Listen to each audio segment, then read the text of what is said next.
international bankers who own the private Federal Reserve Bank. And fourth, even with the fraudulent government claim as to the legality of the income tax, there is literally no statute, no law in existence that requires you to pay this tax, period. I really expected that, of course, there's a law that you can point to in the law book, the code, that requires you to file a tax return. Of course there is. I was at that point where I couldn't find the statute that clearly made a person liable, at least not me and most people I know, and I had no choice in my mind except to resign. Based on the research that I did throughout the year 2000 and that I'm still doing, I have not found that law. I've asked Congress, we've asked a lot of people in the IRS commissioners, helpers.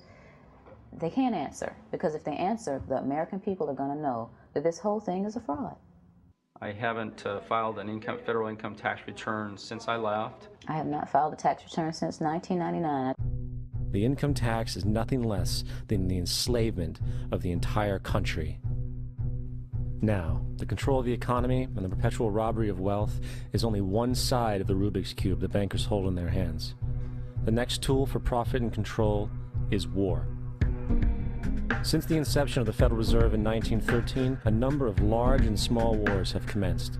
The three most pronounced were World War I, World War II, and Vietnam. World War I. In 1914, European wars broke out centered around England and Germany. The American public wanted nothing to do with the war.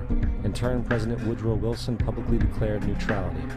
However, under the surface, the U.S. administration was looking for any excuse it could find to enter it. Woodrow Wilson's top advisor and mentor was Colonel Edward House, a man with intimate connections with the international bankers who wanted to end the war.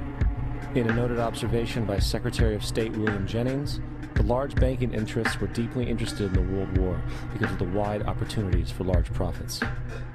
It's important to understand that the most lucrative thing that can happen for the international bankers is war, for it forces the country to borrow even more money from the Federal Reserve Bank at interest.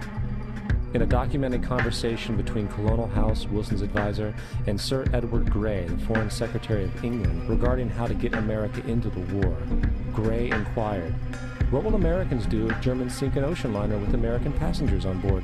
House responded, "I believe that a flame of indignation would sweep the United States, and that by itself would be sufficient to carry us into war." So, on May 7, 1915, on essentially the suggestion of Sir Edward Grey, a ship called the Lusitania was deliberately sent into German-controlled waters where German military vessels were known to be. And, as expected, German U-boats torpedoed the ship, exploding stored ammunition, sinking it in 18 minutes, killing 1,200 people. To further understand the deliberate nature of this setup, the German embassy actually put advertisements in the New York Times telling people that if they boarded the Lusitania, they did so at their own risk, as such a ship sailing from America to England through the war zone would be liable to destruction. In turn, and as anticipated, the sinking of the Lusitania caused a wave of anger among the American population, and America entered the war a short time after.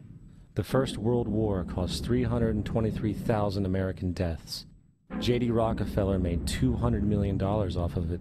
That's about $1.9 trillion by today's standards. Not to mention the war cost about $30 billion for America, most of which was borrowed from the Federal Reserve Bank at interest, furthering the profits of the international bankers. World War II. On December 7, 1941, Japan attacked the American fleet at Pearl Harbor, triggering our entry into that war. President Franklin D. Roosevelt declared the attack was a day that will live in infamy.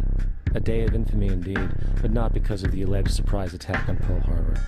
After 60 years of surfacing information, it is clear that not only was the attack on Pearl Harbor known weeks in advance, it was outright wanted and provoked.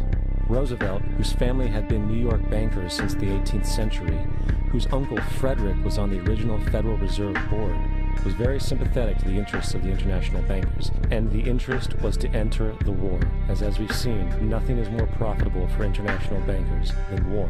In a journal entry by Roosevelt's Secretary of War Henry Stimson, dated November 25, 1941, he documented a conversation he had with Roosevelt.